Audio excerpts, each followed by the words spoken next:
بسم اللہ الرحمن الرحیم۔ ایک عیسائی بادشاہ کے عجیب سوالات اور حضرت عمر فاروق رضی اللہ تعالیٰ عنہ کے جوابات۔ سوال نمبر 1۔ ایک ماں کے شکم سے دو بچے ایک ہی وقت ایک ہی دن پیدا ہوئے، پھر ایک ہی روز دونوں کا انتقال ہوا، لیکن ایک کی عمر 100 سال بڑی اور دوسرے کی عمر 100 سال چھوٹی تھی، وہ بچے کون تھے؟ سوال نمبر 2۔ وہ کون سی زمین ہے جہاں ابتدائے پیدائش سے قیامت تک صرف ایک مرتبہ سورج نکلا اور نہ ہی پہلے کبھی نکلا اور نہ ہی آئندہ کبھی نکلے گا؟ سوال نمبر 3۔ وہ کون سی قبر ہے جس کا مدفون بھی زندہ تھا اور قبر بھی زندہ تھی، اور قبر اپنے مدفون کو سیر کراتی رہی، پھر مدفون قبر سے باہر آیا اور زندہ رہ کر فوت ہوا؟ سوال نمبر 4۔ وہ کون سا قیدی ہے جس کو قید خانے میں سانس لینے کی اجازت نہیں اور بغیر سانس لیے بھی زندہ ہے؟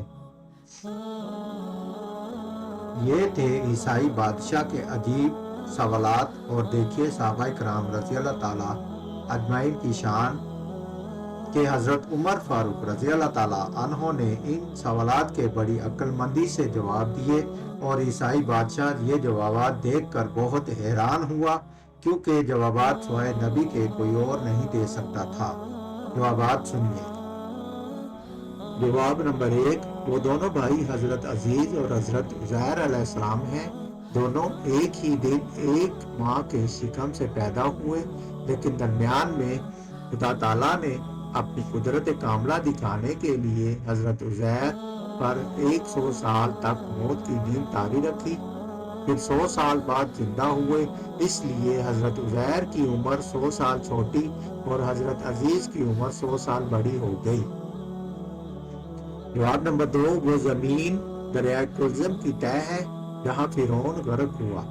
حضرت موسیٰ علیہ السلام قوم کے ساتھ پار اتر گئے تھے۔ حضرت موسیٰ کے معجزے سے دریا خشک ہو گیا تھا، اور دریا کی تہ کو آفتاب نے بحکم خدا بہت جلد خشک کر دیا۔ حضرت موسیٰ اپنی قوم کے ساتھ دریا پار کر گئے اور فرعون غرق ہوا۔ اس زمین پر ساری عمر میں سورج صرف ایک مرتبہ نکلا اور آئندہ کبھی نہیں نکلے گا۔ جواب نمبر 3۔